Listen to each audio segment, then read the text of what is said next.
7 o'clock, so shall we get started? Absolutely. All right. Good evening, everyone. This is the February 9, 2026 meeting of the Special Education Advisory Committee of the Toronto Bishop School Board. My name is David Lepofsky, and I'm the chair of SEAC. I'm also the representative for Ontario Parents of Visually Impaired Children. We have a few people actually in the room, and I'm just going to have them go around and briefly introduce themselves, and whether they're staff or a SEAC member and so on, and then we'll dive right into the agenda. I am our vice chair, and I am also representing the area representative for LC2. Nora Green, Inclusion Action in Ontario. Jessica Miklos, alternate for the Association for Bright Children of Ontario. Good evening, everyone. Nancy Moore, Executive Superintendent for Special Education and Inclusion. No, Stacy Zucker, Interim Director of Education. This is Hey there, welcome. All right, welcome everyone. Let us dive into our opening procedures. So let's begin with the land acknowledgement.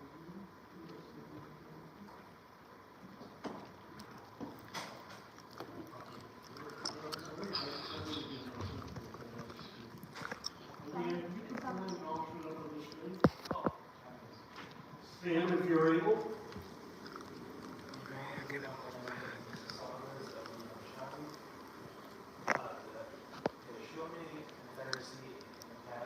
We also recognize the great presence of First Nations, Métis,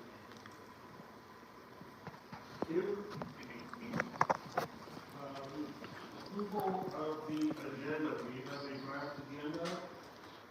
Could I have a motion to approve it? Please. All right. Vernon, seconder. Laura. Any changes, or shall we proceed to a vote? You're writing nothing. All in favor of approving the agenda?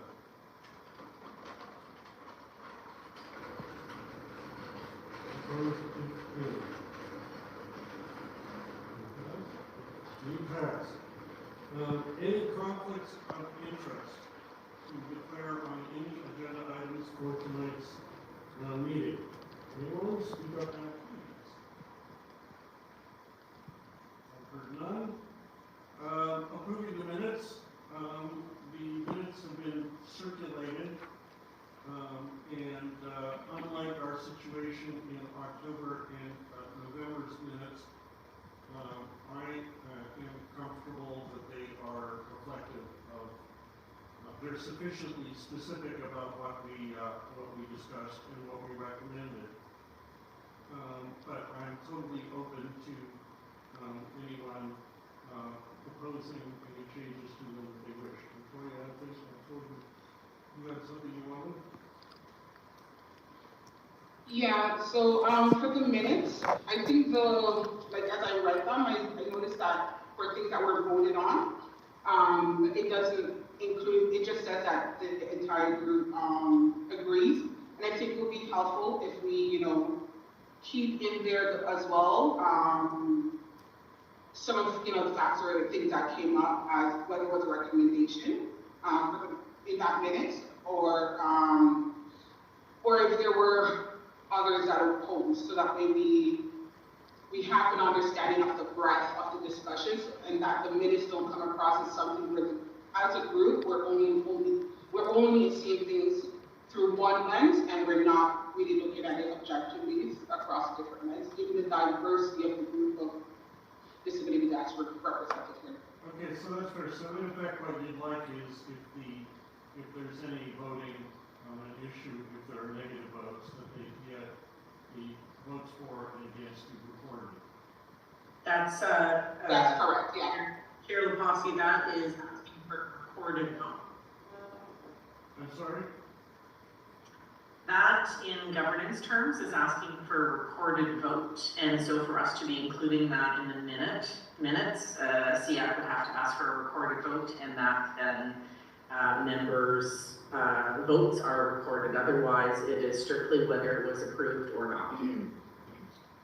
I don't know, and we have some past chairs with us, whether anyone is, I don't recall us ever having to go to a recorded vote, but I've never really looked at the minutes to see whether past practice we voted if there were dissents. I don't have any problem if anybody ever wants a recorded vote on anything we're doing, to hold a recorded vote. I have absolutely no problem with that.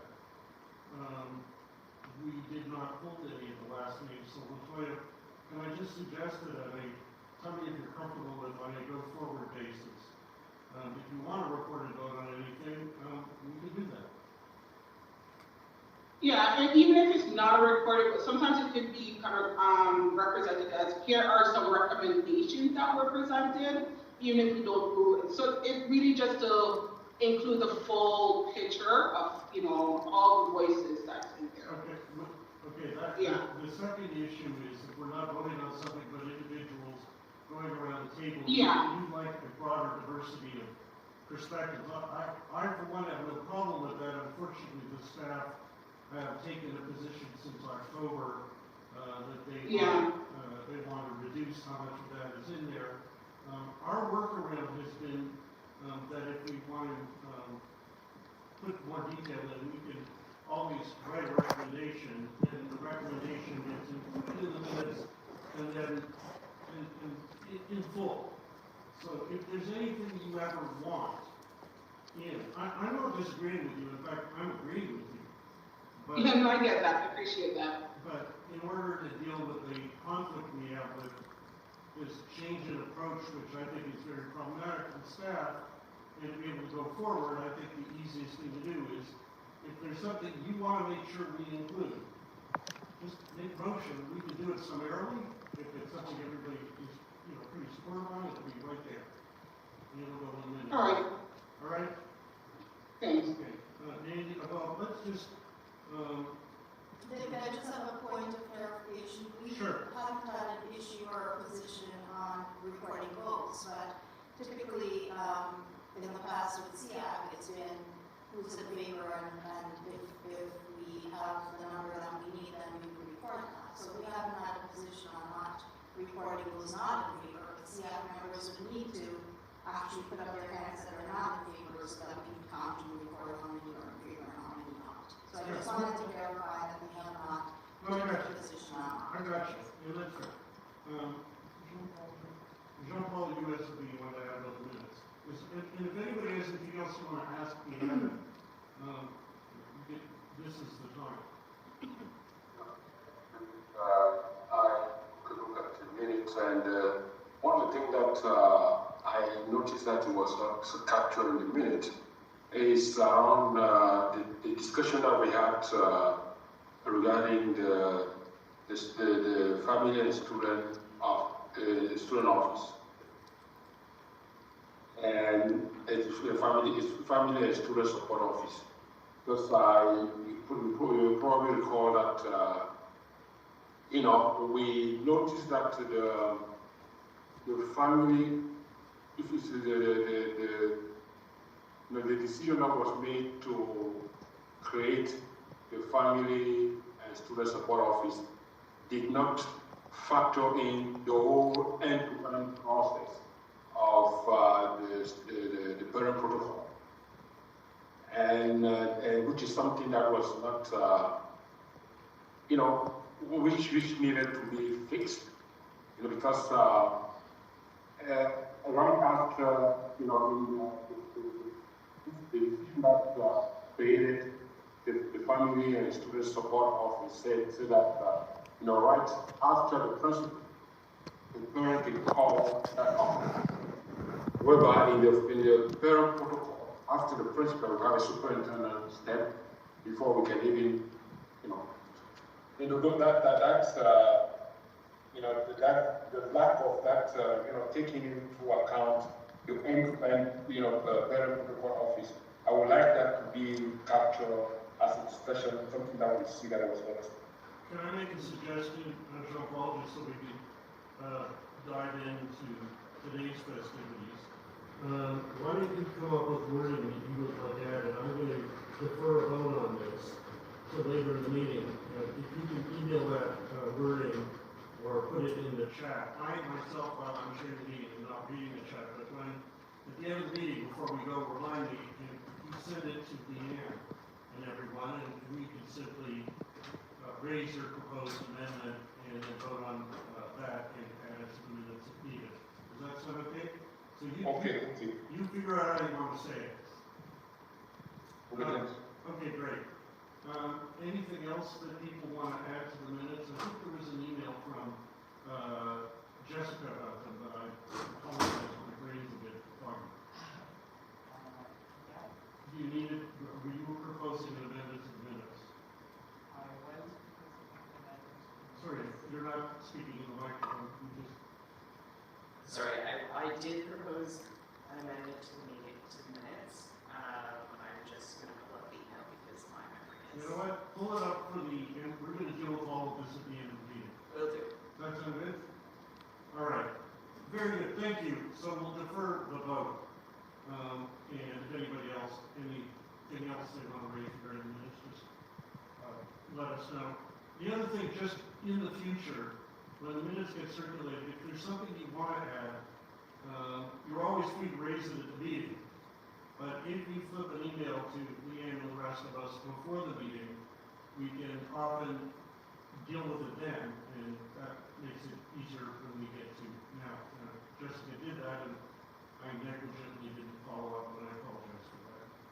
So the next item on the agenda, which is going to be brief, is my chair's report. I want to report to you, beyond what's in my written report, that thanks to an outreach member from a member of the community, we have steps have been taken to connect the chairs and vice chairs of the Special Education Advisory Committee for the 7 school boards that are now under provincial supervision. The 7 school boards total some 700,000 students, which is over a third of all the students in Ontario funded schools. It includes at least a third of students with disabilities and special education needs. We've had a preliminary couple of Zooms, not all at the same time, to meet each other, to agree that we'd like to collaborate, to find out what's going on at each meeting that's in each board that's the same and it's different. And so I will keep you posted on that as time permits and so on. But related to that is the fact that, unless I'm mistaken, the supervisor for our board is, again, not at this meeting, is not attended any of our SEAC meetings. I am really troubled by this, and I think we all will be, because this is our opportunity, would be our opportunity to be face-to-face and interacting with the person in that role. And from what I heard from other chairs, and please don't ask me who said what, because I don't have any notes with me, but there are instances where some boards where the supervisor has been to any meetings, somewhere they've come to some but not all. There may be one where they're coming to all. And of course, PL just went under supervision, so there hasn't been a SEAC meeting. So there's been a real spectrum of different experiences. But from what I heard from those where the supervisor did attend, there was an opportunity, unsurprisingly, to interact, as we did with trustees. And I think this board would benefit from that too. So I wanted to just bring that to your attention and then proceed right to the next item of business on our agenda,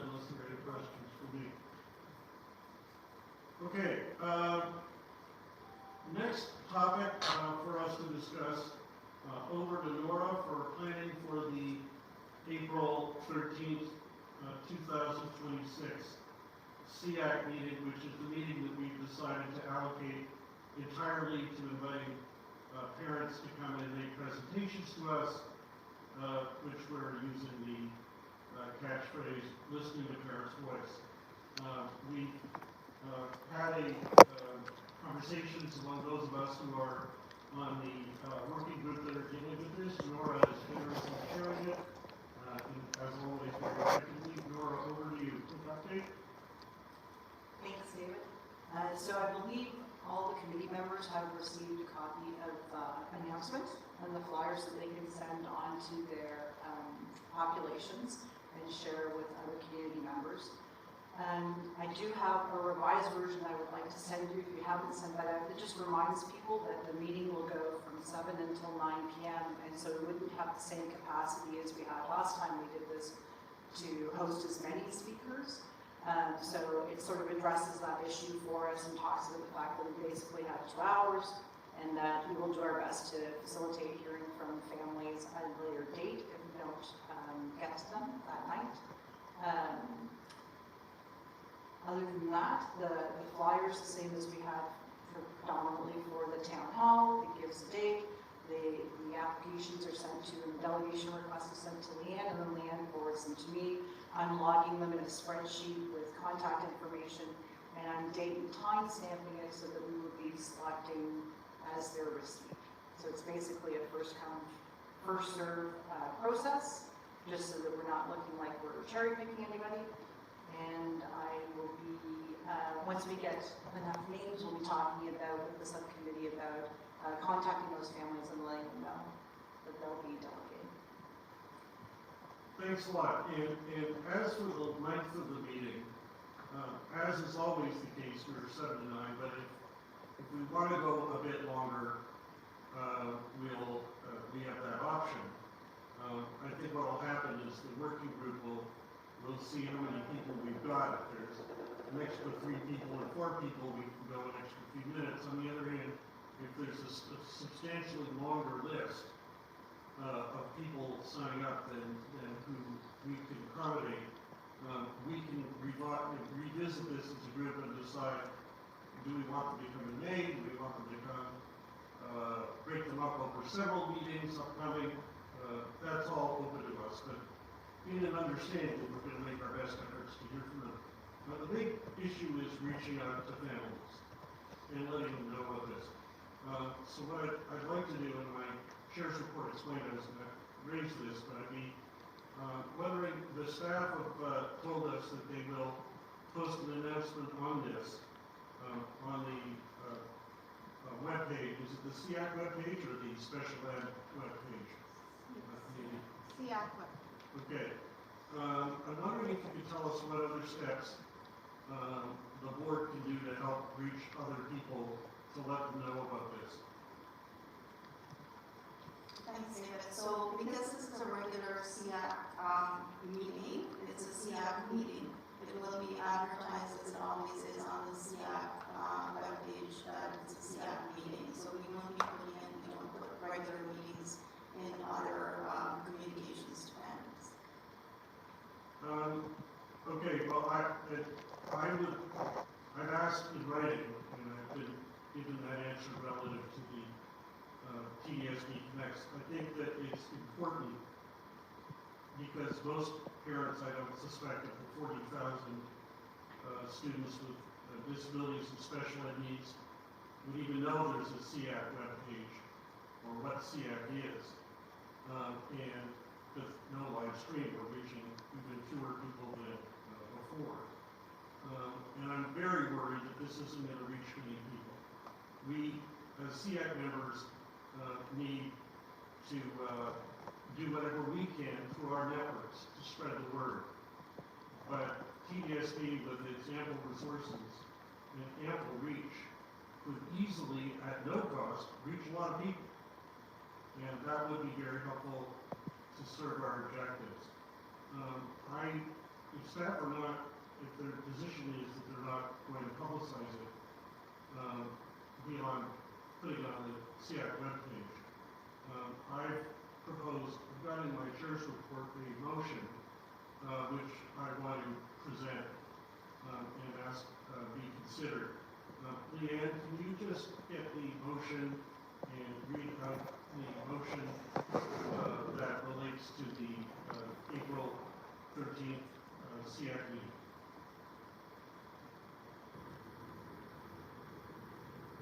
Sorry, just before you read that, Yeah. do you mind?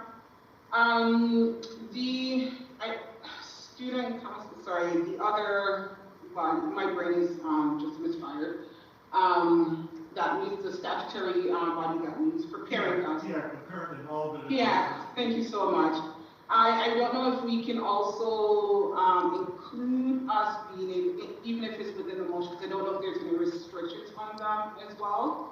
And I know that they do send out newsletters, so I don't know if that's something we want to consider, in addition to how we consider all movements for whether through the motion or sending out cross information. That's it. All right. Sorry, David, I've got a motion on the screen. I don't have much of a voice for reading it, so maybe there's somebody else who can read it, or people can take a look at it. I've got it on the screen now. Okay, Ron, hold off, I have Jordan read it, and then Ron will over to you. Yeah, that's fine. Okay. Whereas TDSBCI has decided to dedicate April 13th, 2026 SEAC meeting to receive delegations from parents, guardians of students, parents and or guardians of students with disabilities and or special education needs. And whereas to make this a success, it is important that parents and guardians know about this event and know how to sign up to present at it. And whereas TDSB staff have declined to announce it and widely distributed TDSB Connect's email blast and not indicated whether they will include an announcement in the TDSB Special Education Inclusion newsletter. And whereas TDSB staff have to date only agreed to post an announcement on the TDSB website Special Education page. And whereas TDSB's multi-year strategic plan makes strong commitments to treat parents as partners. Short helpful.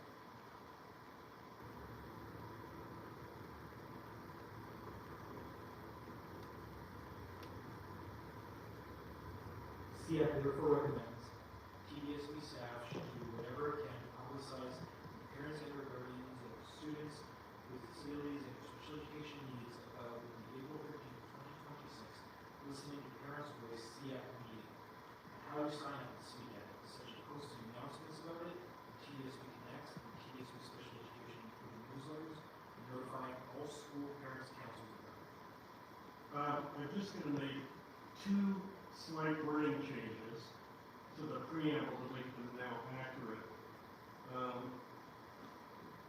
Leanne, where it says that TDSB staff declined, I'm not giving the exact word, to include it in TDSB Connects.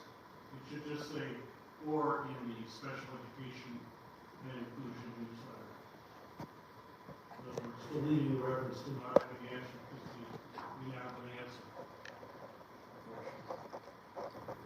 And the other minor change is where it says the TDSB staff have agreed to post it on the special education website. I should revise it in accordance with what Mandy said to instead of special education say the SEAC website. So I am moving that motion. Is there a seconder? Okay, Jordan seconding. Any discussion?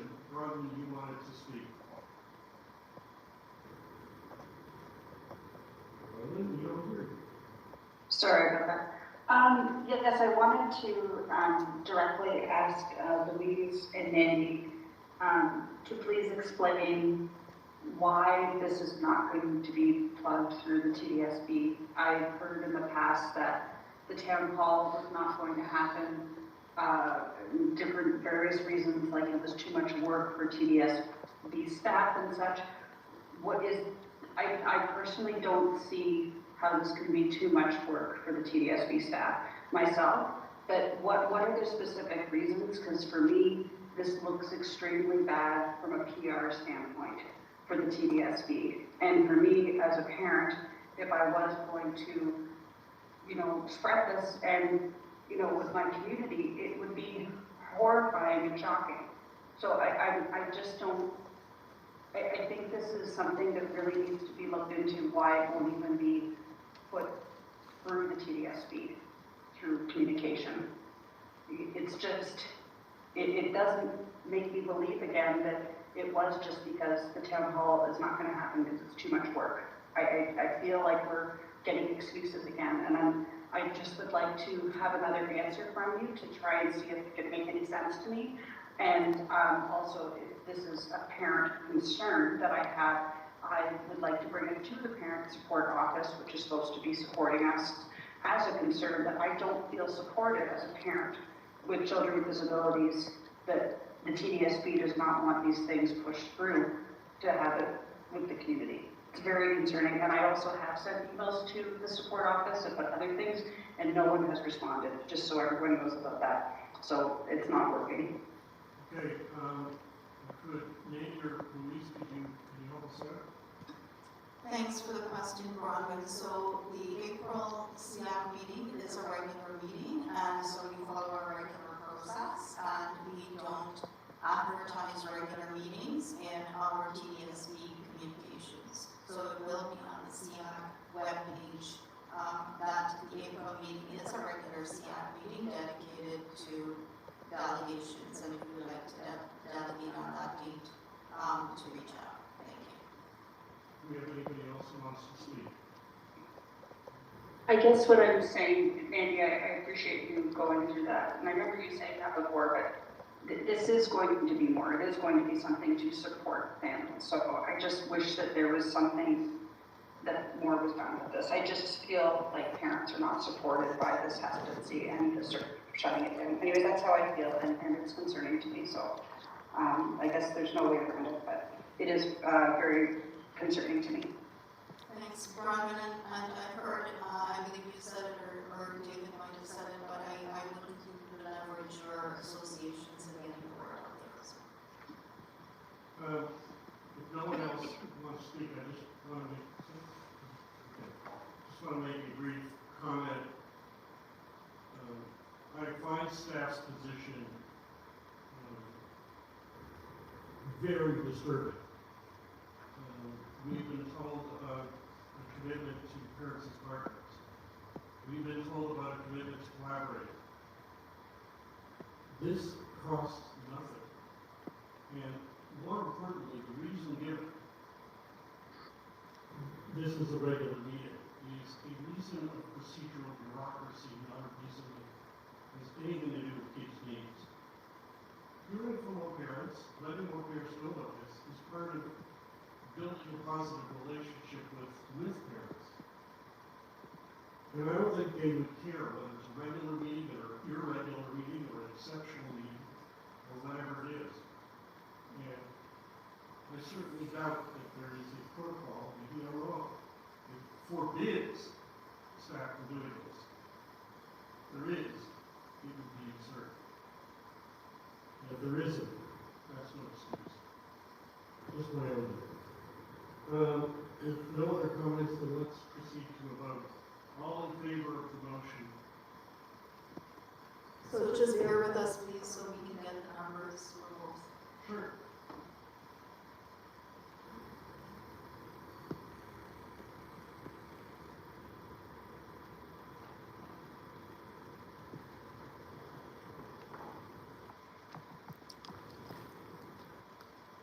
Leanne, 3 here, tell me when you're okay on your side, please.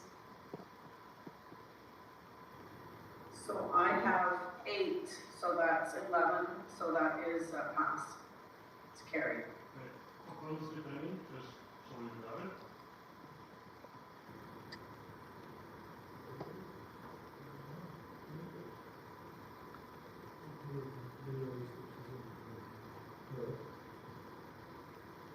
All right, passed. Thank you very much. Next on our agenda is the special education review. Let me just check my notes here.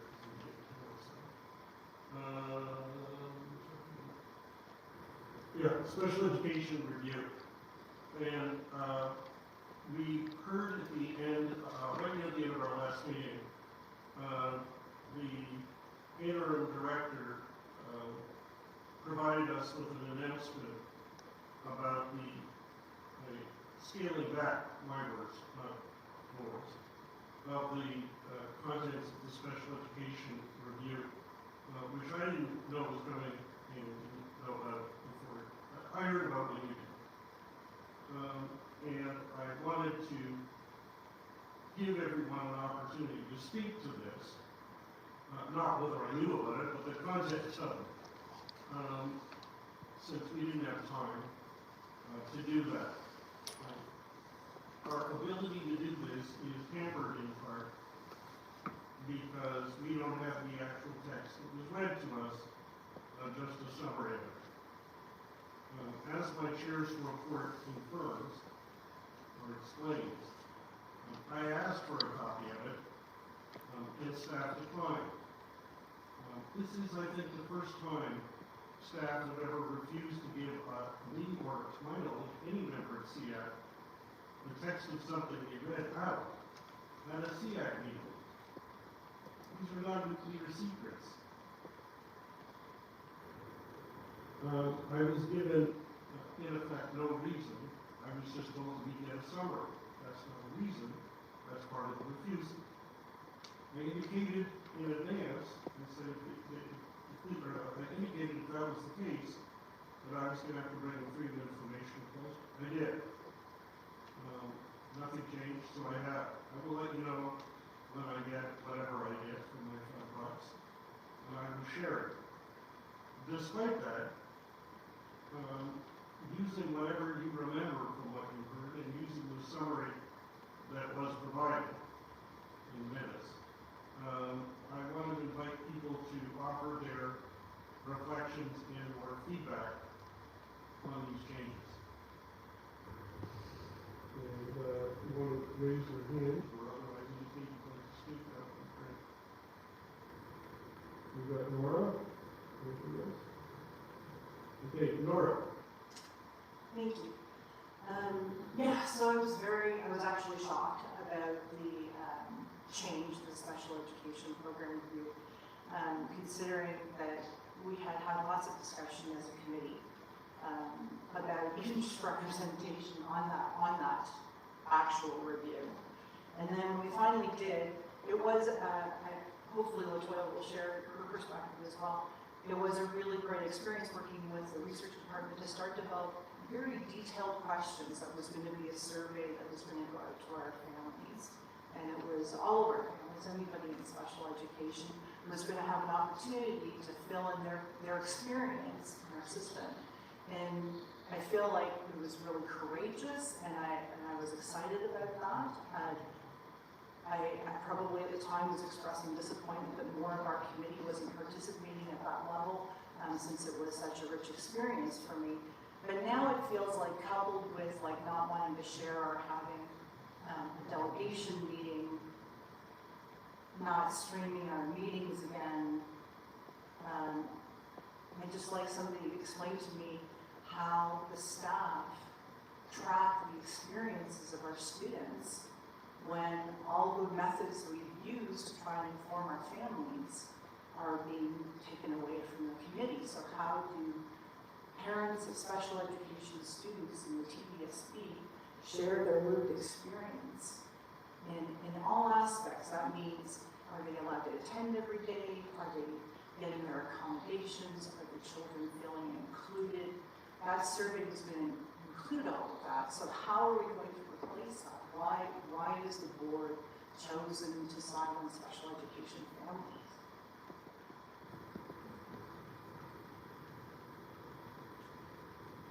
Who on staff would want Yeah, I'm happy to jump in. Thank you, David, and thank you, Nora, for the question. So certainly the format has changed, and the survey is not part of the process. The positive of the new approach is intended to be expedience in the sense that the jurisdictional scan will give information that forms the draft next steps and reports and recommendations. We do have a great deal of information that have come from our family through, of course, last year's town hall, as well as the themes that have emerged through our action plan development. So we think the jurisdictional scan, as well as the voice of families that have already been heard, will be rich to develop our recommendations. Thank you. May I reflect that for a moment? Sure. So it's been my experience with jurisdictional scans, the leads that people look at neighboring boards and very assume sort of like and like. That doesn't necessarily mean that those other boards are doing well, it's just what they're doing. And I haven't seen another board that's had the courage to actually ask a survey and collect data on how families are experiencing or consistently receiving accommodations.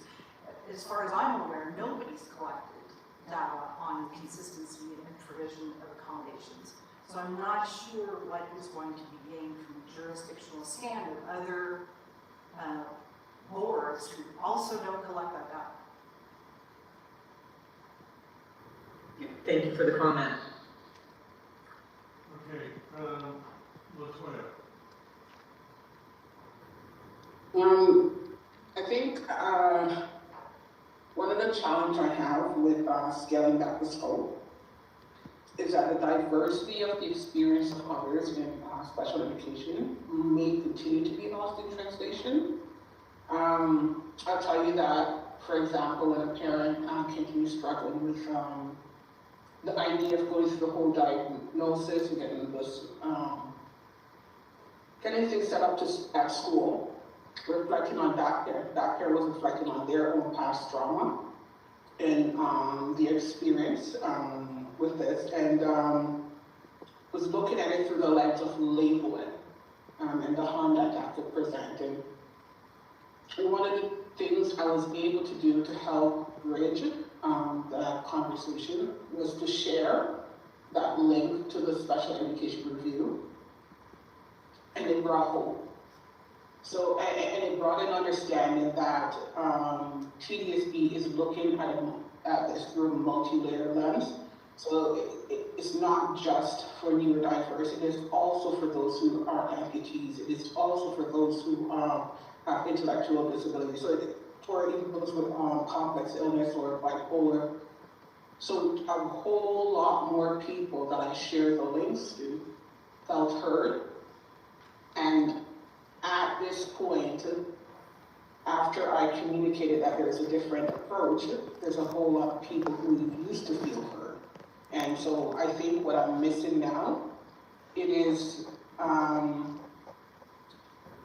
understanding of how we continue to reach those families who struggle because of complex areas with their experience at TDSB. I can tell that some of the experience I've had with other school boards with special education, it's definitely been different, so it'll be difficult to bring in the lens of other school boards, because what this was focusing on, so much so, was TDSB and layered into the conversation, the complexities of the experience of the families at TDSB.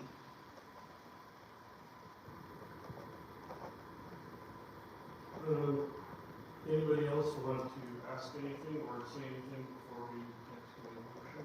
I've got one other point myself, but I want to give everyone a chance to speak first. I want to just highlight two severe concerns here. I'm using words like severe carefully. First, we were told over and over last spring how excited the staff were about the important survey and project they were undertaking. They were genuine, they were excited, they saw the importance of it, it was going to make a difference. That point of which they were so excited has suddenly vanished. We have been given no reason why. We've never been told that, oh, they were wrong to be excited about it, it was a waste of time and money. We weren't told it wouldn't yield useful information. We haven't been given any reason at all. And that's really disturbing. Related to that, actually, the second is, we were told when that process was to begin, I believe it was a year ago, September, by TDSB, that we would be consulted and involved throughout the process in each stage. But no one consulted us between last summer, when this thing was put on hold, and now, when it was cut back. And third,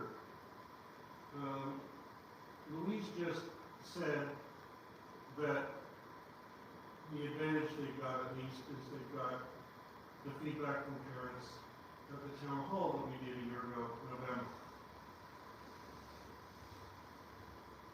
But they're strenuously opposing us doing another one. And they're against helping us by letting parents know about it, beyond putting it on a website that I dare say most parents who might benefit from it won't know about.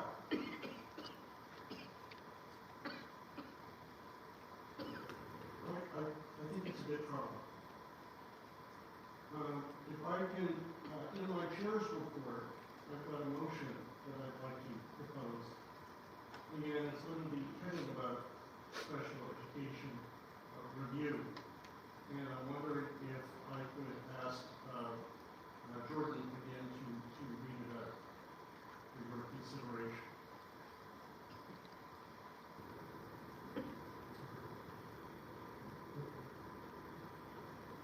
Whereas SEAC has advocated for a comprehensive review of special education at TDSB for years and applied to TDSB's 2024 announcement that it was conducting a comprehensive multi-year review of its provisions for students with disabilities and special education needs. And whereas SEAC also applied to TDSB's commitment to involve SEAC at every stage in the special education review. Whereas TDSB put the special education review on hold on or after the appointment of provincial TDSB supervisor, and whereas at the January 12th, 2026 SEAC meeting, the TDSB Acting Director of Education announced that the special education review has been revised in a way that reduces its content, and whereas TDSB has refused to disclose the document which the Acting Director of Education read aloud to SEAC in whole or in part at the January 12th, 2026 meeting, and was only willing to provide a summary of it, whereas the TDSB SEAC chair has thereby had to resort to filing a freedom of information application for that document, and whereas the provincially appointed TDSB supervisor and TDSB staff did not consult SEAC on the downscaling of the special education review, SEAC therefore recommends as follows. 1. TDSB should immediately make public and provide to SEAC the revised plan for the TDSB special education review announced at the January 12th, 2026 SEAC meeting. 2. The provincially appointed TDSB SEAC supervisor should probably directly consult SEAC on the future plans for the TDSB special education review. Special education review's consultations with parents and of students with disabilities and or special education needs, which were canceled, should be restored. SEAC should have direct input into each phase of the special education review. TDSB staff should no longer try to control which SEAC representative will play a role in providing that input. I'm going to move that motion. Do we have a second word? Laura. Discussion. Including anything you want to change or add, whatever. And let's call a vote. All in favor of the motion, please indicate.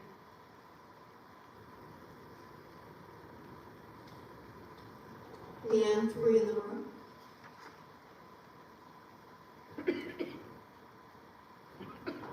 And I have 10 online, so that passes, carries.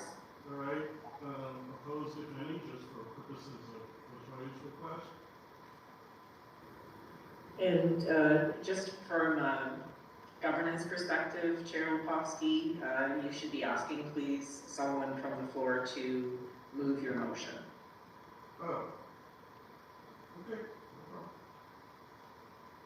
no problem. Okay, is there one vote? Okay. All right, the next topic I have down here is the Student and Family Support Office. And I would like first to ask staff if there's any update they can give us. It's, when we last met, it was about to open. It's now open. So eager to know any feedback you can get on how it's working. Just to put it up front, the City TV reported that TDSB has 2 staff taking calls or responding to inquiries. I'm wondering if that's accurate or how many staff are actually full-time staff, are assigned to that role. So the word staff. Thanks, David. So I don't have the information on how many staff are receiving calls in the office. However, I can report that the Student and Family Support Office is still figuring out their protocols around data collection and also for sharing that data and information of that sort at this point. So that is also being done in consultation with and also at the direction of the ministry. So as we have more information, we will keep SEAC apprised. All right, questions? Well, could you let us know perhaps after an email or whatever, just let us know if that number, if that figure or 2 is correct? I'll take that back, thank you. Thanks. Rhonda. Yes, I just wanted to share, I was, before expressing my concerns, before previously and how I had reached out to the support office, I just wanted to be clear, it was actually nothing to do with my children and their disabilities. I'm not sure if TDSB staff is aware, but there's been a massive error with TPH, losing a bunch of vaccine records for children across the TDSB. It's been a huge issue. And so my children are fully vaccinated. And we literally have like 300 kids at our school who are missing vaccines, but they have submitted them. Anyways, it's a big mess. So I've been getting these suspension letters, and it's just like, it's just a disaster. You call TPH, they tell you to call the TDSB, you go back and forth. So I thought, okay, I'm going to test this new, system out. And no one has responded, as I said before. So I did respond by email. I will say that the superintendent was very quick because I think she's been, overwhelmed with getting all these unnecessary, messages from families. But apparently, all of these emails that go to the Family Support Office go directly to her as well. That's what my principal told me as well. So it's just it's not working very well, at least on the email side. And that's not even talking about disabilities. We're talking about vaccines in one area. Imagine kids with disabilities. Like, it doesn't seem to be working very well. And if you could bring that back to someone up above on how it has not worked well, and this was 3 weeks ago and I haven't heard anything. I'd like to have more details on how this is actually going to efficiently work long term. Thank you. All right, Nora, if anybody else want to speak? Thanks. I guess I have some questions about clarification about the ministry's role in the protocols and the data collection. So maybe staff can help me understand. Or is the ministry going to tell us what we can take data about and what we can release to the public? Are they deciding what the categories are? Are they deciding what you can tell us? So are they creating a procedure? How is the ministry involved with the development of that office? So Laura, I'll have to take that back to ask those questions since I'm not looking directly in the office. Thank you. Okay, other questions? Oh, Jessica. So not a question, just a comment. Our Questions or comments? Yeah, our association has also been keeping track of members who are calling into the Family Support Office, and just, they're having the same experience that Ron has reported, that either they're being sent back to the procedure that they already followed, or they're just not getting a response at all. All right, thank you. If there's nothing else, I took one thing out of sequence, and it was my mistake, and I apologize, it has no adverse effects on us. I want to move to the staff action plan. And there's two parts of this, and of course, anything anyone wants to raise as well is totally good. The first is, I asked Mandy, who is copying, and I feel guilty asking you to kind of talk. If there's some water we could get you, that would be great. But at our last meeting, the subject came up of the audits that are proposed of individual education plans, or IPs, in the staff action plan. And I, for one, am a cheerleader for that. I suspect we all are. The idea that some of them would be audited as a kind of quality control, improved learning, and so on. It was unclear from the feedback we got from staff at the last meeting who actually is doing the auditing.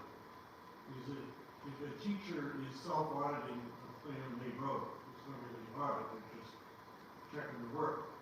If it's somebody, a superintendent who already approved the ID, or could be a principal who already did, again, we're checking the work.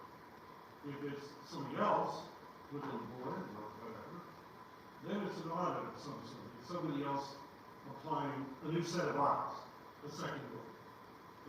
And that could be a very, self-checks are always helpful, but having somebody else take a look at it adds a real added layer. So I asked Amy if she could clarify that for us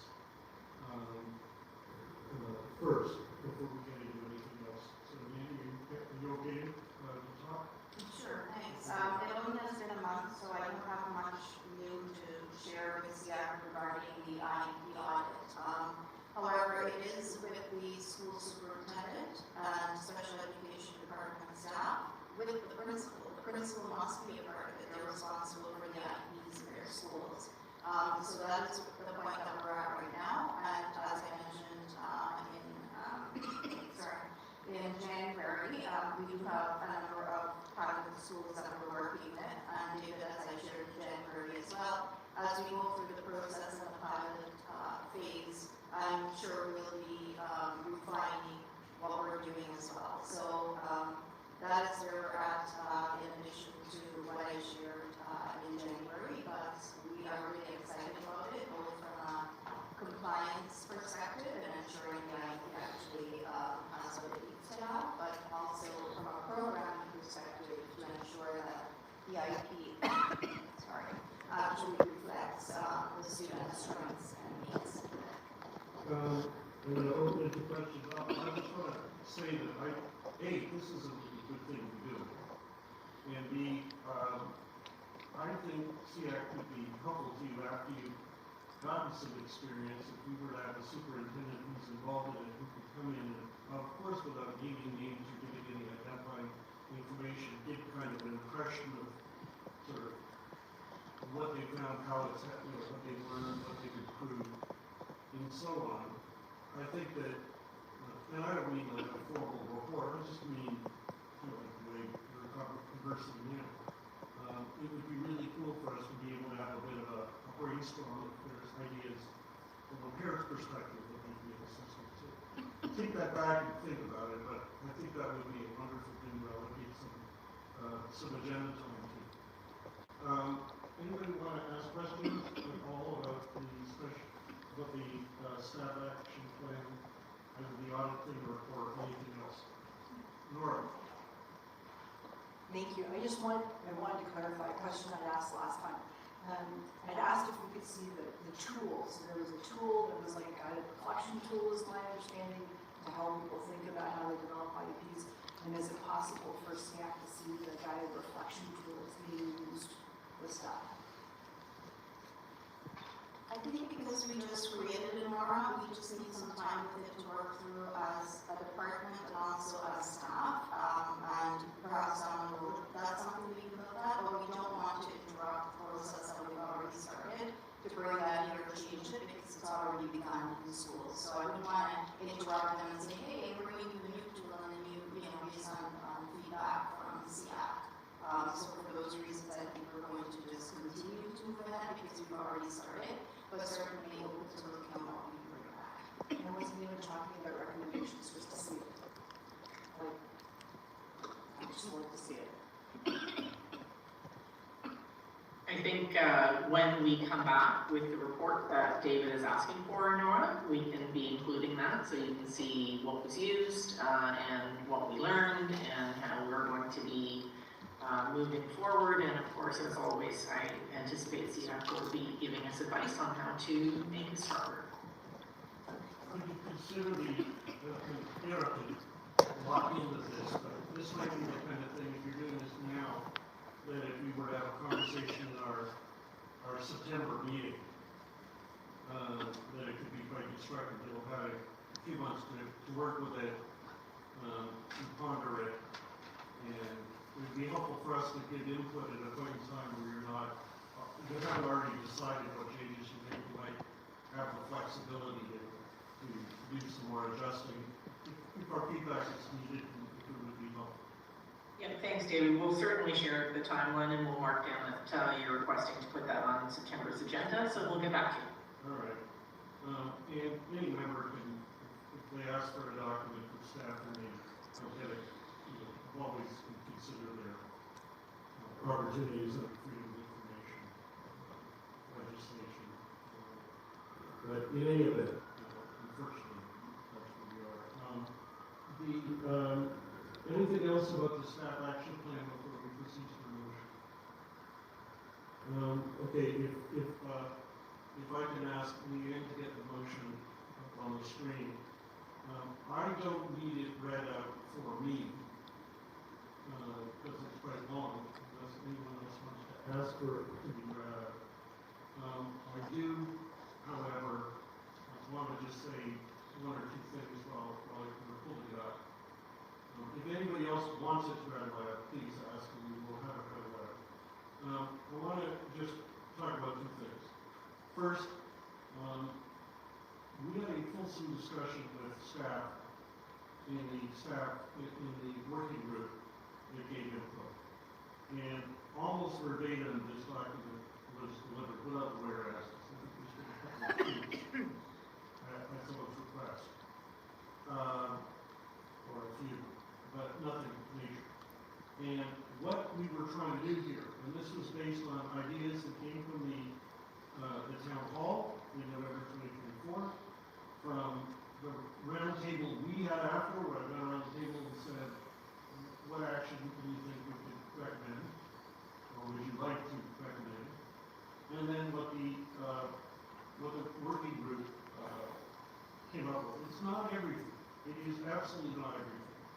But what the document tried to do, and this motion tries to do, is come up with things that meet a couple of requirements. One, they'll help a lot of kids. Number two, they're very clear and specific. You know, recommending please substantially improve how you write IEPs. It's a great thing to say, and the staff can all say it and all mean it. But how do you measure? We want to come up with things that are concrete. And the final one is, as much as we can, be readily achievable. In other words, things that can be done fairly expeditiously. You don't recall major amounts of money or whatever. And that's what's here. And now I took that, when I read the staff action plan that was what we were given by staff, both at the end of our consultation working group and then at a SEAC meeting in fall, I didn't see any of these things in it. And I've asked staff a couple of things. One is, can you tell us what's in the action plan that actually wasn't there until we recommended it. And second, am I wrong with anything that's in this list? In other words, is there anything that's in this motion, which is actually already in the action plan? It is, one thing that. And the first question, I want to be clear. I'm not saying is there something in the action plan which is consistent with our feedback. I want to know what something was actually added to the action plan that wouldn't have otherwise been there because of our feedback. I haven't gotten up to that response on either. In other words, as far as I know, there's nothing in this motion that's already in the action plan. If anybody thinks there is, please point it out. I'm not trying to present something to you that shouldn't be there. The other thing is, I circulated this in my last chair's report with a view of being the subject of a motion in January. Because of the way the meeting went, we didn't have time to get to it. Before that meeting, I invited people to give me feedback. I recirculated, I invited feedback again. This isn't just David saying, these are David's things. I'm trying to crystallize what we all, or any number of us, have at various points been asking for. And if it is inadequate, for any reason, or if there's something that shouldn't be in there, I want everybody to feel utterly welcome to speak up and say, no, I don't like X, or no, we didn't propose Y, or whatever it is. With that, I'd like to bring this motion forward. As a matter of governance, I've been advised that the chair should be moving the motion, so I am happy to accept that advice. I'm not sure it matters, but I'm happy to accept it. And ask if somebody would like to move this motion. Jordan is moving it. Would somebody like to second it?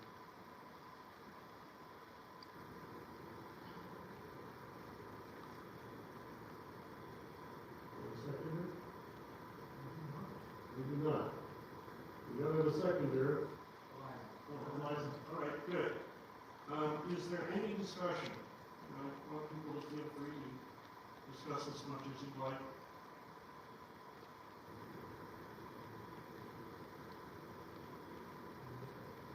I'm advised no discussion. Just give you one more chance. And if not, let's move to a vote. All in favor of the motion, please indicate.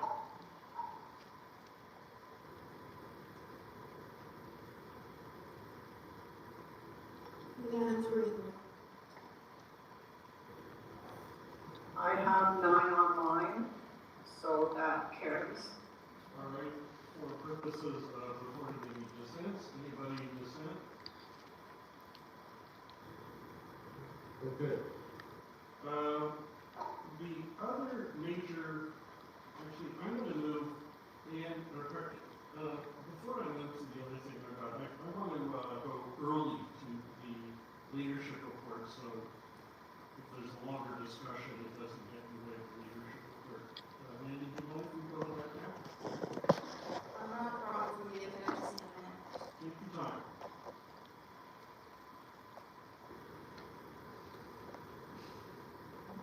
Leanne, can you share the items?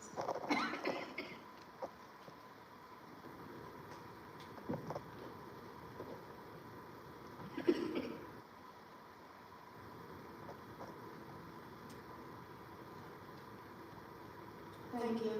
So our meetings typically are at the beginning of the month. I'm always very pleased to share our parent engagement sessions for each month.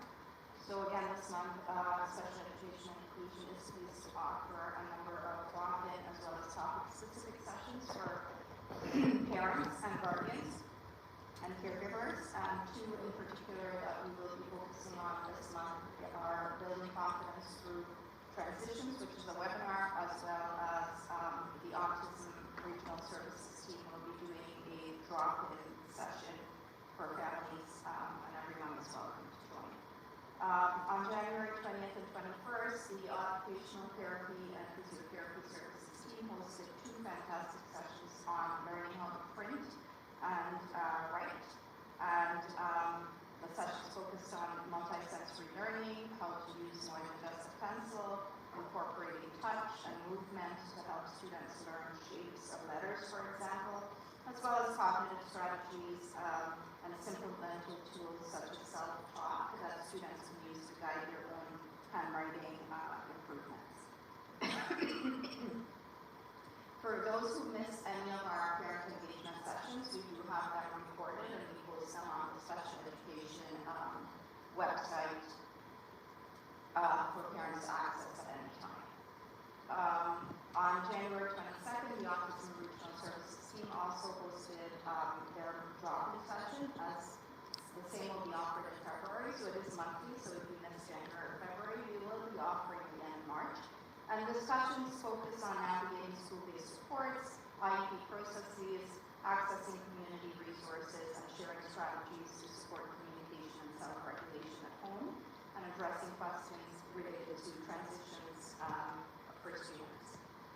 I'm really excited to share that effective September 2026, for any staff looking to go through the selection, promotion, and placement process to become a vice principal or a principal or a superintendent in the TPSB, that they will be required to have special education qualifications as part of that process. And that just shows our commitment to ensuring that our leaders in TPSB have the competence as well as confidence to serve all students, including students with disabilities and special education needs.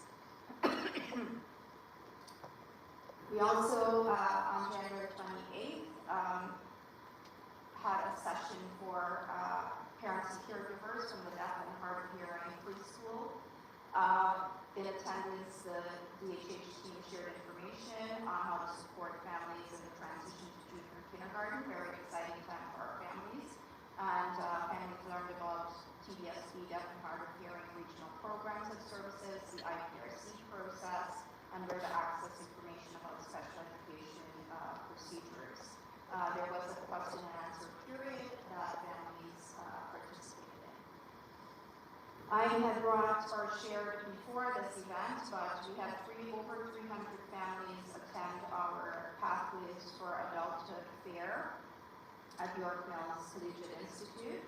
And this fair was also published in on the TBSB website as a success story, because we did have very much of a very large turnout here.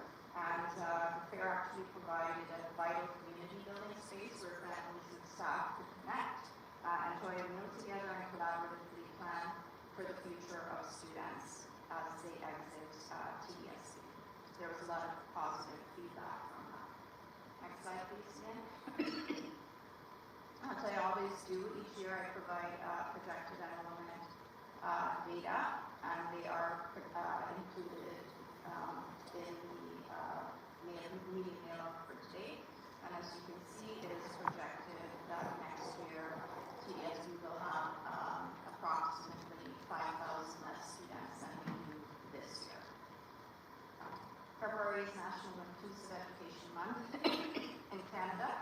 And we do aim to promote through our website, in classroom visits, in our newsletters, and raise awareness about inclusive education. And White Cane Week has happened, but our meeting is tonight. So White Cane Week happens this year, or happened this year from February 1st to 7th in Canada.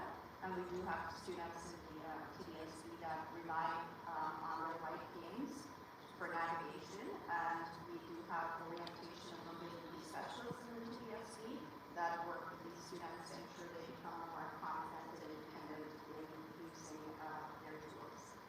Thank you, and we do have one other part of the leadership report to share, David, and I'm going to pass it over to Assistant Superintendent Dr. Debbie Yoss.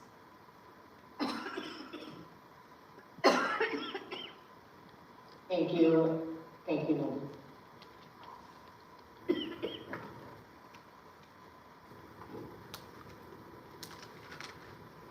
So So, I will start by speaking about, a pilot that we are going to be starting with, the Ravens, which is part of the Digital Assessment Library for Canadian Schools. The DAL includes, that's the acronym, DAL includes the Ravens Progressive Matrices, which we are piloting as a potential universal screening tool for grade 3 students. Currently, we are using the CCAT 7 for this purpose. 14 schools were selected to ensure a representative balance of socioeconomic status, geography, and school size. The pilot moves from planning and training in February and March to a testing window at the end of April. And we are looking at a comparative analysis. In May and June, we will be conducting a cross-measure analysis comparing the CCAT, Ravens, and WISC outcomes. Equity and access is also very important through this process, and we are specifically looking at patterns of convergence and divergence, essentially which students are caught by one tool but missed by another, to ensure future screening practices are equitable.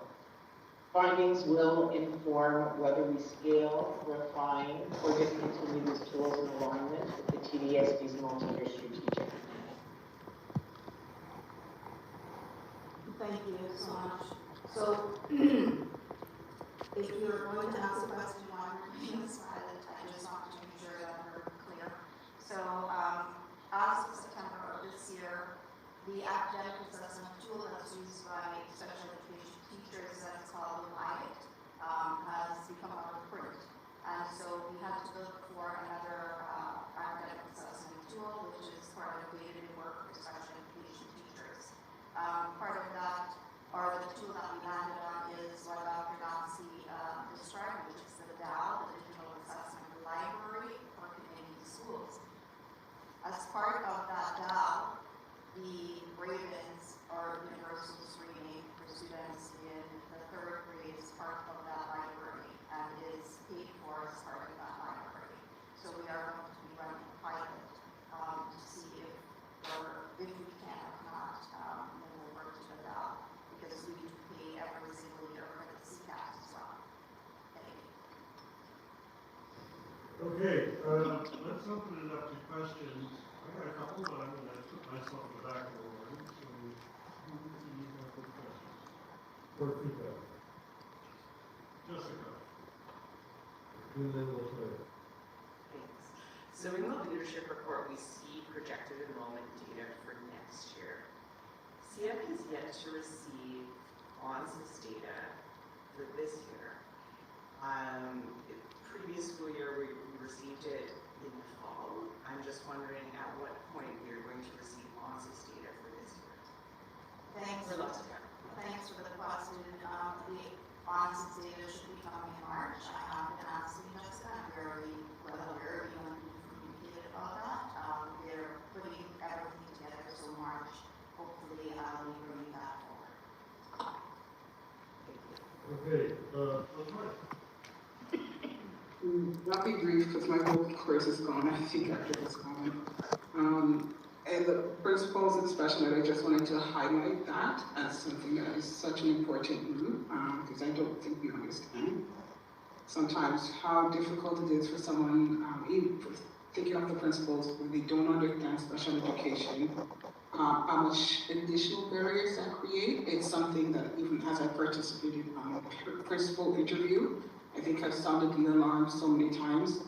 And not saying that that is why it is being done right now, but I'm just saying that I'm just glad to see that this is something that was brought in, and something that is moving forward to support that service as well. And also just a key point, because I do see that there's still that knowledge gap sometimes at schools, and it's coming as well, just from that principal level, where it's an understanding that the disability support and the access to education is somehow, the IEP is needed solely because there is a knowledge gap for that student. So it ignores other things that might be showing up for students who may even be performing at grade level, and but they do need a support in place, whether it is for amputation or something for like bipolar or something else. So it's important to hopefully in the education of these principals coming in with the requirement for special ed to understand how to be able to support that diverse need of those that are disabled or in need of special education support. So that way that student can continue to have access and less frictions or barriers. Can I just respond to that, Chair? So, thank you for the comment, Latoya. I also wanted to share, and I guess I was keeping it for when it would be approved, but we did write as well an additional qualifications course called Special Education for administrators, and it's actually in the Ontario College of Teachers right now to be approved. So once that's approved, we will be offering that course locally in DPS. We call it Special Education for Administrators, and we're hoping that our administrators will be taking that DPS specific course with us. Nora? I was just curious about the trial of the new assessment tool. So it's online, so it's really digital. Is that right? And so, does that make it more accessible for people with like vision, hearing, physical mobility, all those kinds of things? I know your tools are difficult for those people. Thanks. So we did look into that with the publisher, and we were told that they do continually evaluate their tools and update through their performance reports using the International Industry Standard for Accessibility. It's called the WCAG, which is Web Content Accessibility Guidelines. So they have assured us of that. But again, we're piloting this. We're not launching it in every single school, Nora. So we're really hoping that if there are accessibility issues, some of that will be coming out and we would be able to address them or to see if that would be a reason, obviously, why we wouldn't. One of the reasons we wouldn't be going for them, however, with them. However, they do also have specific, in their guides and manuals, specific information about how to assess students with special education needs and accommodations that are available. So, for example, for students who are unable to record responses using either the digital, there are two formats actually for this, which is really cool. It's digital or written paper. That examiners may assist them by recording their responses and their other pieces using mouses, the mouse to click in a certain way and so forth. So technology-wise, they're there, but again, we're going to see what comes out of that. So you're watching? Yes. Thank you. Okay, actually, I've got two questions.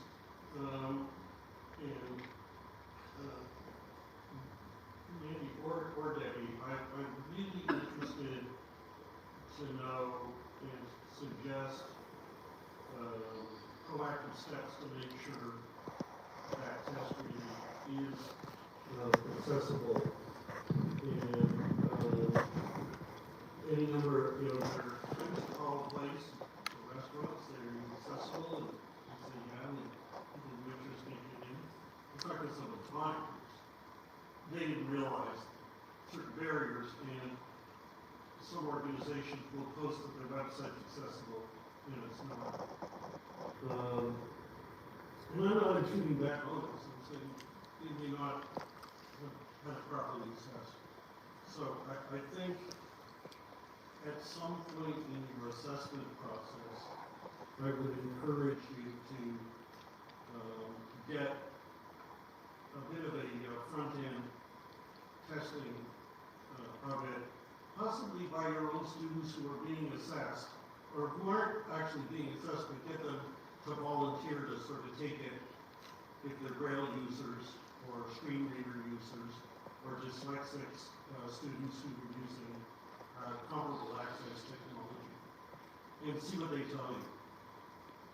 I mean, the more pricey option is to bring in an IT accessibility consultant, take a look at it, give you feedback. That's what we do. I'll gamble you're going to have trouble getting someone to approve the funding for that.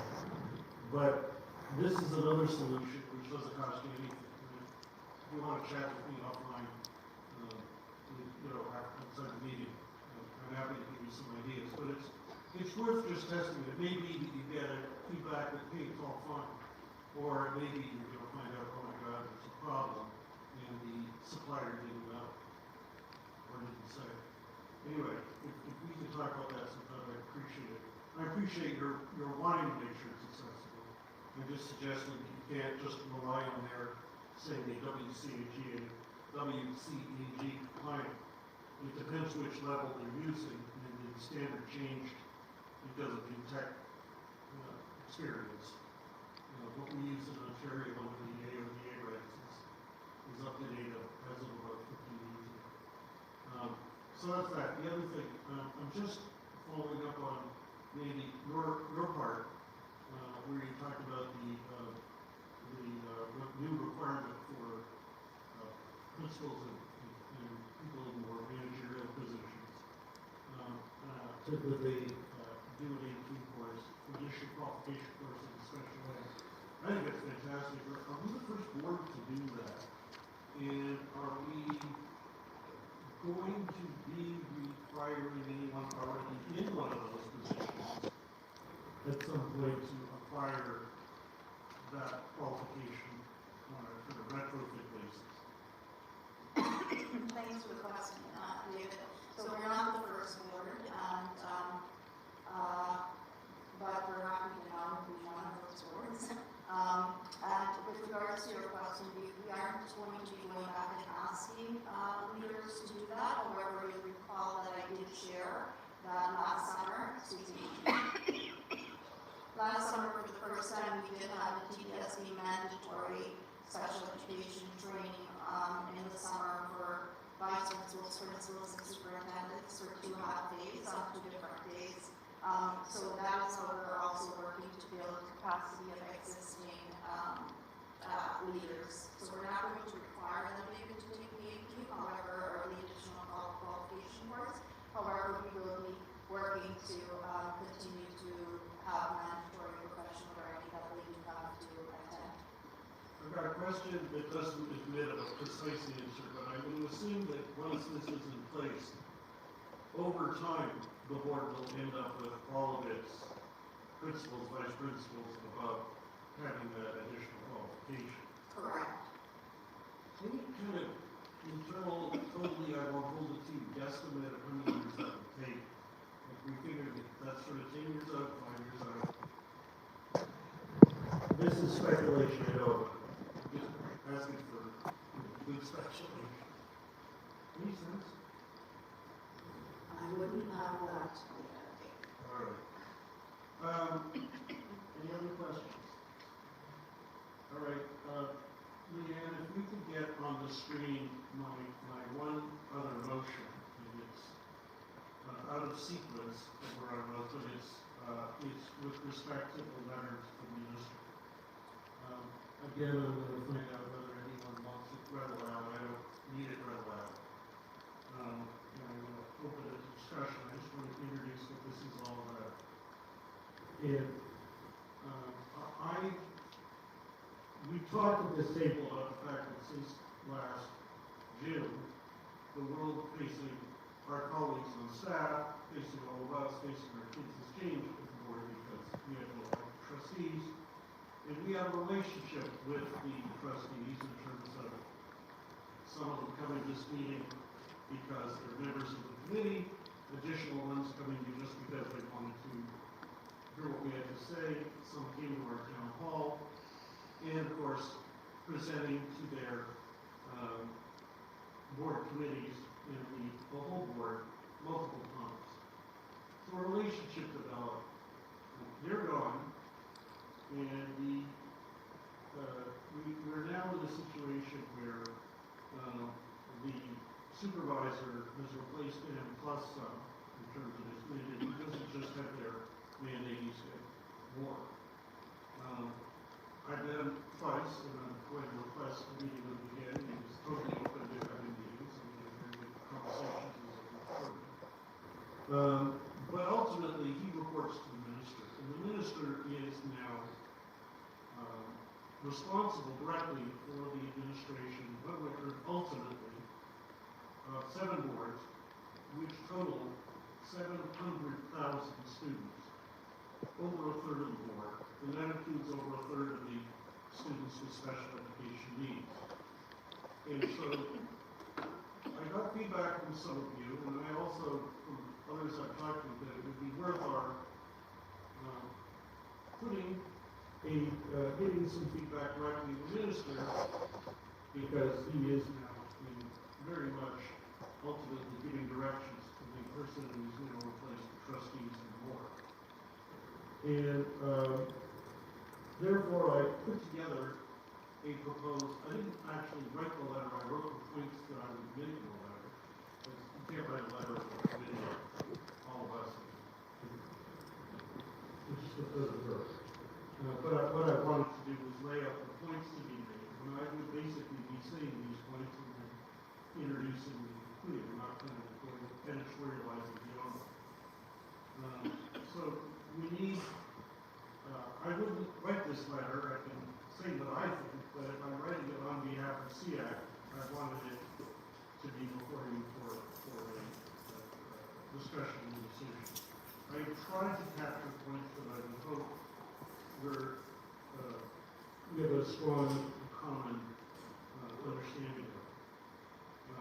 And I wanted to not go into areas that I think we might have differing views around the table on. We're all entitled to different views, and I encourage everyone to feel free to write the minister on their own. Have your association do that too. There's a vibrant public discussion going on out there about where this is all leading. I thought we should have our voice heard directly in communication with the minister. So what I propose is to ask someone to move the motion and second it. And if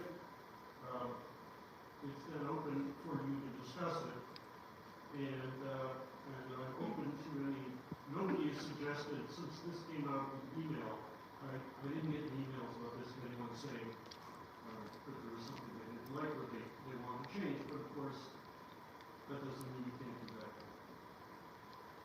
The only thing I might add to it is that the letter should invite the minister to attend our April 13th SEAC meeting, because I think it would be very worthwhile if we're hearing from families, for him to also hear. And we're not regulating what they say or controlling it in any way, we're just taking them first come, first served. With that explanation, I'm open to first asking, would somebody be willing to move the motion? I move the motion, Ron. Would somebody be prepared to second it? Jean-Paul? All right, discussion. Anything you want to discuss about it? About either whether we should write a letter at all, if you don't think so, or if you do, or if we're past that, the content.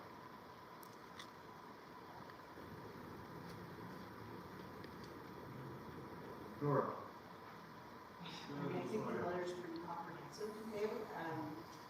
From our perspective tonight, I don't think that we feel that we have equal, same kind of access to decision makers that we have had with trustees. There's been no demonstration of interest on the part of the supervisor or administrator, in my opinion, to even attend meetings, to hear the voices of parents and associations that represent people with disabilities and special education needs. I don't think, I feel now, like tonight was an example of how staff had to tell us that they couldn't answer questions about who would be making protocols and decisions about things in data collection in the Family Support Office, all of which we know are very important to our families because they don't feel empowered or clearly do not have the authority to make those decisions. So I don't see how we have much of a recourse personally.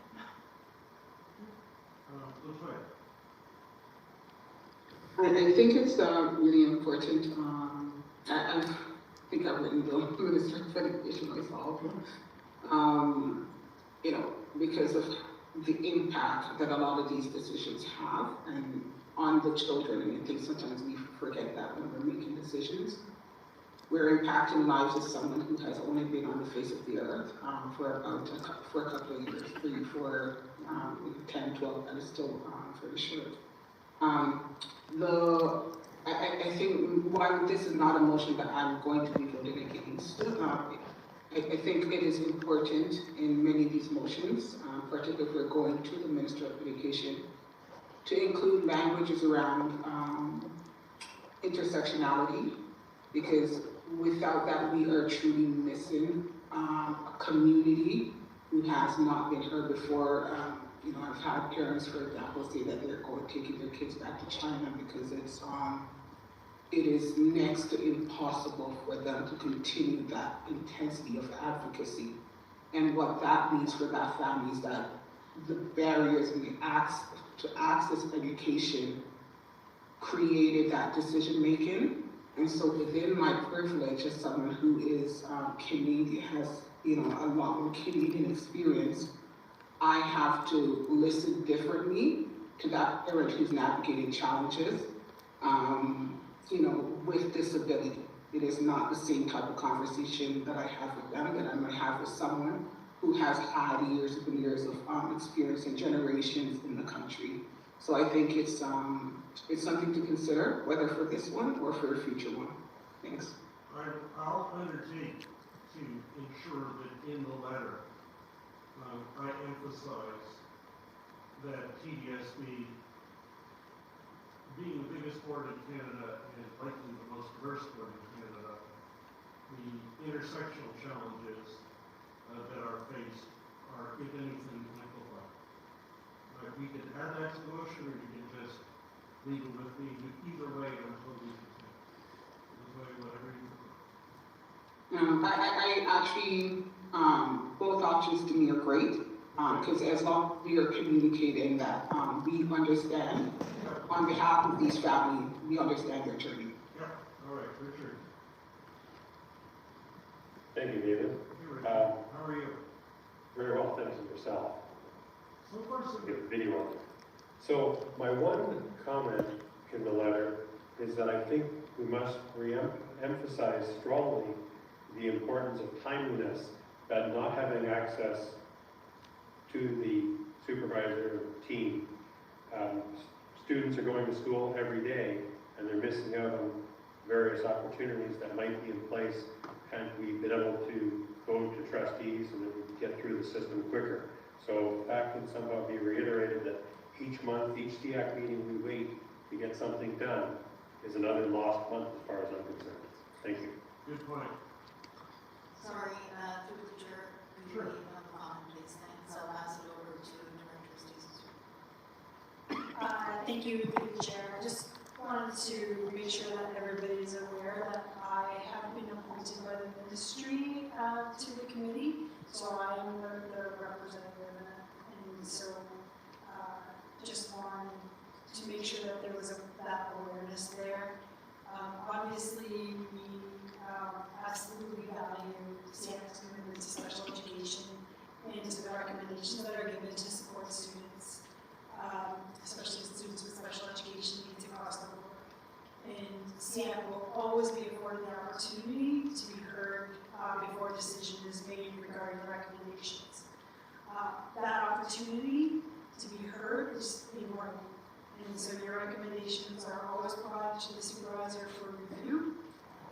If there are additional representations that the SEAC would like to make and to provide to the supervisor, then you are invited to provide those in writing.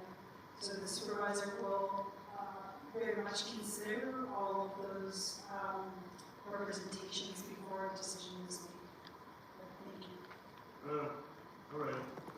Thank you. I will have a longer conversation about that. But I don't consider sending a memo equivalent to face-to-face. You can't ask questions in the letter. You can't interact with the letter. You can't address decision makers' concern when they get when you're writing to them with the letter. So I appreciate that. And I to say something. I've been tough about what you think staff have done. I also want to be entirely, genuinely sympathetic to where staff find themselves. The fact of the matter is, none of them invited a governance change. None of them can publicly discuss the impact of it, of the governance change. They got to do their jobs, and there is, if I was working here, an incredible cloud of uncertainty that they got to work with that didn't used to exist. And I am sure it is, at the very least, very difficult, at the very least. So they're responding to our requests within the bandwidth of what they can do and what they can say. And I understand that, which is exactly why I'm proposing this letter to go to the minister, who is now the ultimate decider. And so I want to give that context to the comments I made before, but I appreciate that, but just to be clear, at least speaking for myself, we should get a chance to speak in person on a recommendation the way we got to the trustees. And I will ask if staff asks if something be referred back to them that we recommend, I would ask that staff convey that request, and the hall convey that request to the supervisor of the next change to do. No matter over which staff have no control. That's it. Okay, anybody else want to speak about the letter? Nora? No, you basically said what I wanted to say, so thank you. Okay. That's it. Okay, again, I'm going to say to Richard, do you want to amend the motion, or do you want to just leave it with me to read the point you're making into an opening or closing paragraph? Happy to leave it with you, David, to put it in the text. Thank you. And just if I can, does anybody object to my inviting the minister to the April meeting? Okay. Let's call a vote. All in favor of the motion? Sorry, Leanne, was the motion moved and seconded? Yeah. No, it wasn't. Oh, it wasn't. Oh, it was. Okay, I'm losing. No, I apologize. Sorry, I'm looking at my notes. It was a while ago. I do have it moved by Bronwyn and seconded by John Hall. Yes. Okay, I'm in the same galaxy. Sorry. Okay, all in favor of the motion? 3 in the room, Leanne, thanks.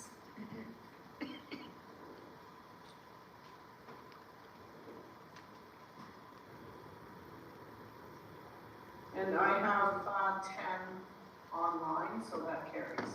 All right, opposed if any.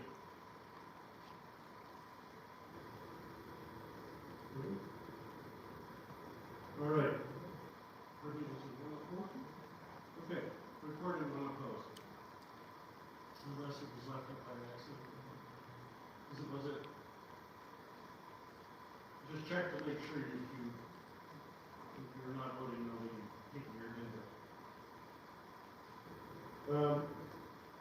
Okay, we are about to witness a miracle. I've been asking Andy for how many months? Can you give us a briefing on safety? And she said, safety plan. And she said, yeah, sure, I'm happy to. And then it keeps getting bumped because everything, the agenda is full, and it keeps getting bumped. And I suspect she expects that we never get to it. But we just got to it. So Andy, I wonder if you could just give us an introductory explanation about safety plans. And assume some of us know something about it, but some of us don't. With pleasure, David. So I am going to, the request was simply tell us about the safety plan. So I'm going to start from the beginning as if some members aren't aware of what a safety plan is. So the safety plan is a principle-led ongoing process substantiated that there's a risk of injury to a student by himself or to others by a student, including those with special education needs. So safety plans to be developed for any student, not only students with special education needs. This procedure supports the implementation of the student health support policy, which is PO92 in the TDSB, as well as the Caring and Safe Schools policy and the Workplace Violence Prevention policy. It's designed to support school-based staff in meeting the safety and behavioral requirements of all students, ensuring the safety of both staff and students. So when is the safety plan developed? A safety plan is developed for students whose behavior poses an ongoing risk, and the behavior is ongoing, so it's not for one-off or one-time incidents, when it poses an ongoing risk to themselves or to others. It serves as a crisis response plan that outlines the roles and responsibilities of the staff in dealing with safety-related issues. The development of the safety plan involves all staff members who work directly with the students, as well as parents and caregivers and representatives if the parents choose to bring any from any community agencies working with the student and or the family. What is the process to develop a safety plan? The process of developing a safety plan includes several steps. Students who may pose a risk of injury to themselves or others are identified and assessed, often using a functional behavioral assessment to understand the underlying causes of behavior. The safety plan is developed in consultation with parents, guardians, and caregivers, teachers, special education staff, using the safety plan consultation letter and form. So much like we have the IEP, individual education plan, consultation form, and parent letter, we have one also for the safety plan. In terms of what happens when an incident occurs, in the event of an incident, post-incident procedures are followed, including the post-incident physical restraint protocol if needed, and that's only if physical restraint is used. Necessary documentation is completed, such as the supervisor's accident incident investigation report and the supervisor's workplace violence incident investigation report. How is the safety plan reviewed? The safety plan is reviewed at least annually after any significant incident, and also whenever there are changes in the student's support needs or environment. This ensures that the plan is actually reflective of what is happening with the student and relevant in that particular time, and it addresses the specific needs of students with challenges while ensuring the safety of everyone involved. We do consider when we have safety plans for students, mitigating circumstances. Some students, including those with special education needs, may have medical, neurological, or developmental disorders or undiagnosed conditions that manifest in challenging behaviors that pose a safety concern within the school environment. Without understanding these disorders and their possible manifestation of challenging behavior, staff, students, and families might interpret the behavior as deliberate. So it's very important that we know our students and know what could be happening to result in that behavior. And so we do consider that this plays a particular role in, for example, suspensions of students with special education needs. We may also have a safety plan. So all of this information we follow from the Ministry of Education. So if we were to search on the internet safety plans under the Ministry of Education, we can align our processes with them. And the other piece, see if you're taking away all my future announcements. So we did put out recently, which goes hand in hand with this as well, guideline to all schools about multi-sensory environments and sensory rooms and the like that they can use to support students who might be exhibiting some challenging behaviors. Thanks. I'm going to sound like Nora, but can we get a copy of that directive about the sensory rooms?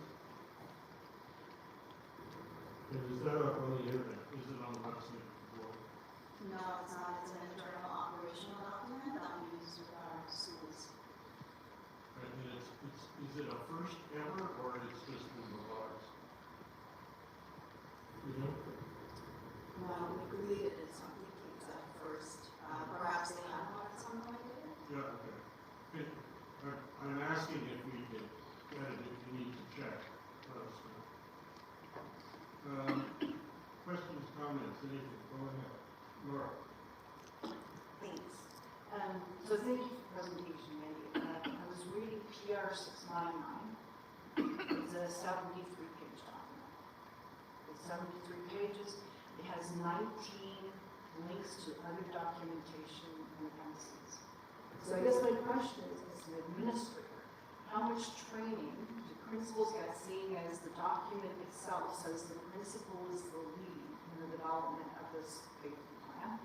How much training does that principal receive to facilitate this huge process? Because my assumption would be they would need a lot of support for that. There is a lot of documentation.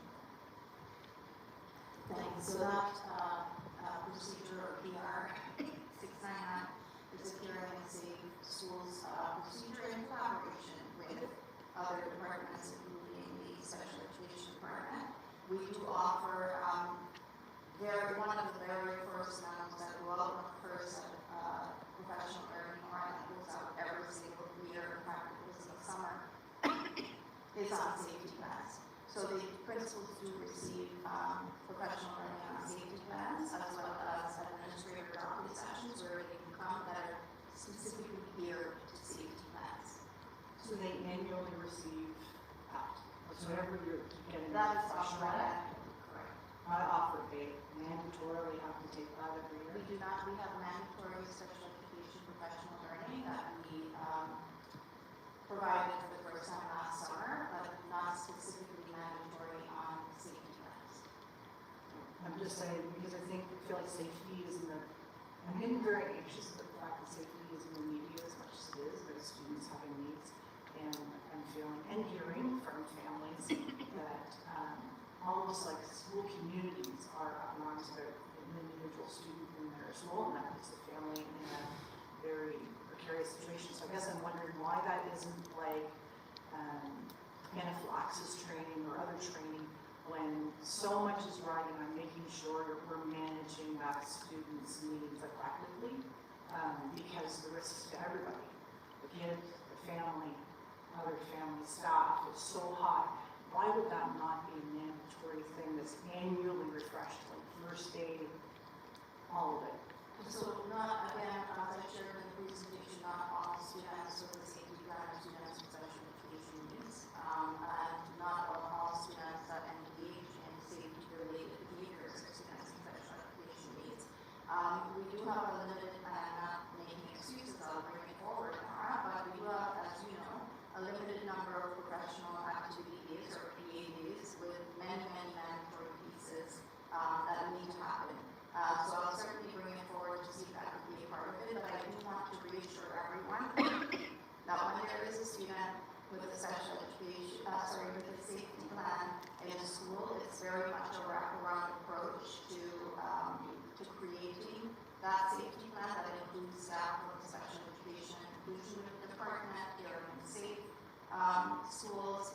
It could be from the mental health team, it could be lots of different places. So I would propose that principals actually get very specialized one-to-one support in developing and creating and also implementing safety plans for students. I also appreciate that sometimes people want that imminently, and your central staff is overstretched, so if they don't know what they're doing, they are waiting to receive stuff. And it wasn't my, I was not applying it that you should be responsible for taking that on. Since the director's here, the associate director's here, I think it's clear that those are definitely, that's up there with anaphylaxis, keeping kids safe and keeping staff safe should be a priority in that question, and not left for an ad hoc group when it seems very reactive as opposed to proactive to wait until students demonstrate that. I guess I also had other questions about, so in the PR it talks about restraint and the fact that restraint may be physical intervention need to be used, and it talks about holds and releases. talks about the fact that the student may need to be held if there is evident risk to themselves and to others, and that they would be released the moment that risk was gone, not till they were calm. And it does not talk about transporting while they're in that state. And it doesn't talk about sensory rooms, seclusion rooms, any of those rooms. So I guess I'm asking, since I would say that we've had calls from families that have talked about kids being moved, physically moved. So for example, a student who has low needs will be physically or small and young children in kindergarten and grade 1 will be physically lifted and moved to a different location. So whose responsibility is it for maintaining or helping the principal understand, because I have a feeling the principal is going to know the answer, who's helping that principal understand that just because you're 4 and you're 5 and you're 6 doesn't mean you still have to follow this PR? So every staff or staff who work with students on the safety plan, they do attend biannually CPI, crisis prevention and intervention training. We call it now behavior management systems training, and that's bi-yearly, and that is mandatory. So there is that for staff, and a principal could be one of those people that are there as well. So again, it's not just the principal that would be getting the capacity building sessions and the training, it would also be the staff who are working. So every safety plan actually lists the staff who are working with those students, and they would be able to get that training that's mandatory biannually. And then the students are never confined, because I didn't see anything about confinement. So students are never confined. Those rooms that we call sensory rooms no longer be placed in there. So that was not part of this presentation, Nora, but I'm happy to talk about the types of rooms we have in the TDSC and come back at another time with that. Yeah, It's just I'm they quite usually happy to show put up that on. I'm quite happy to put that on the future agenda. We've got Jean-Paul and then Anne, and then I'm going to call the topic for now, but I'm more than happy to continue it next month if people let me know that you would like to, because this is just the first part of the discussion. It could go be more fulsome. So JP, go ahead. I think you're muted. Thanks. My questions around, if you have criteria how to choose the student, who required,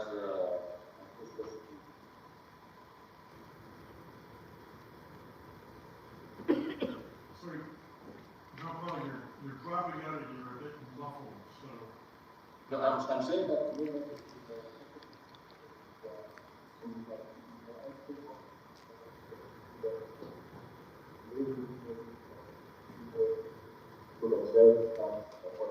I'm asking how, if there's a process of identifying those students. Thanks for safety plan, yes, that's what I outlined, that it would be a pattern of behavior, not a single incident, ongoing behavior that poses a safety risk to the student themselves or to others. I think to me it's not clear, because that is, if there's no clear process of defining all of these, so that it doesn't be like this bias other process that we have known in the past through our district.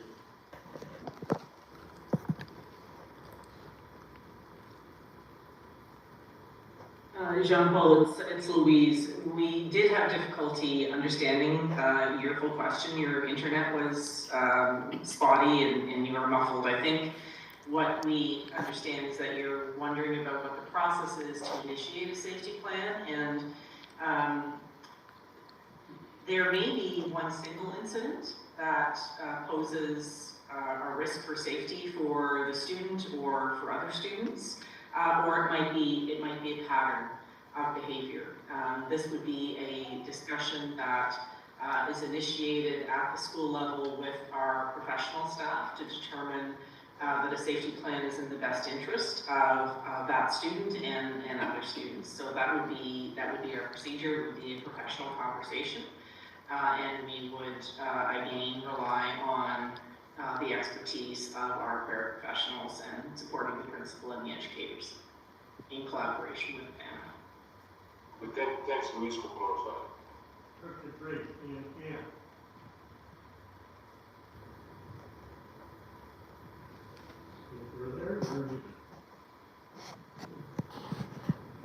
Thank you. I just had a quick question for Nancy. I just wonder if you could just clarify the difference between the safety plan and the plans, like Laura was saying, for people with anaphylaxis, safety risks, or diabetes and so forth.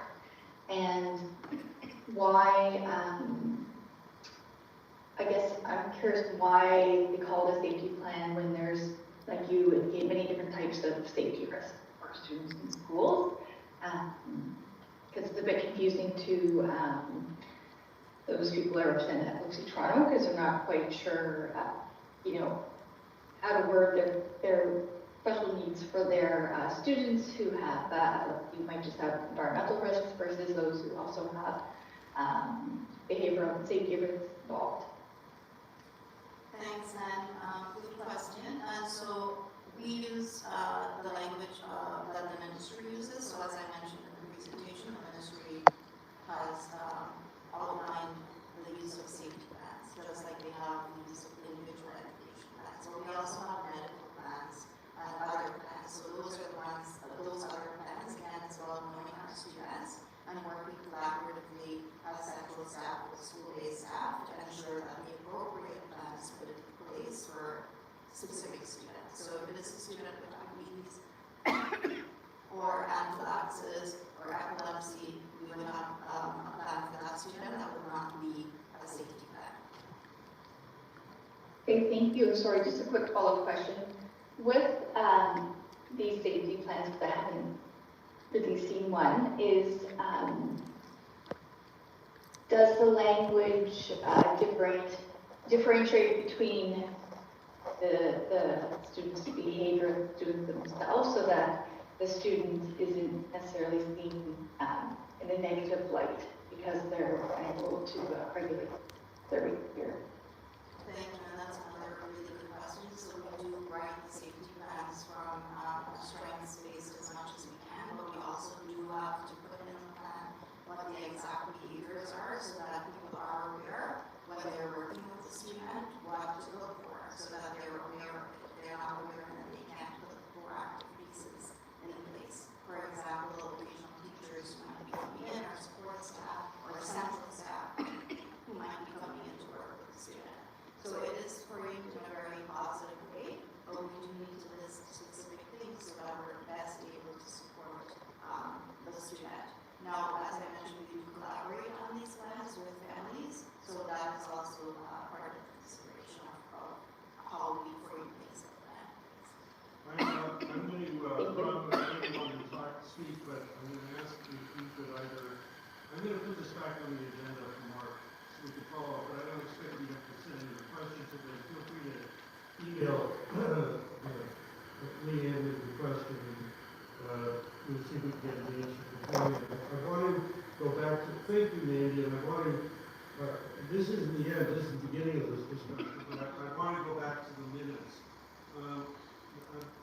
Jean-Paul, were you able to email a proposed, addition to the minutes to the meeting? Yes, David, I put that on chart. Oh, you did? Okay. I'm going to ask Leanne or Jordan, Leanne, you said I am here. I need to check sort of my notes against what was written and what John Paul is proposing. So I would prefer to defer approval, and also with Jessica's point that she made, so that I have a chance to go back. All right. And anybody mind if we look through, but it'll make the March meeting even more exciting. Okay, final question. By the way, just Andy, so you know, he's consistent. We'll deal with co-op placements next month, which I appreciate you being ready to talk. association reports. Before we conclude, any association reports, anyone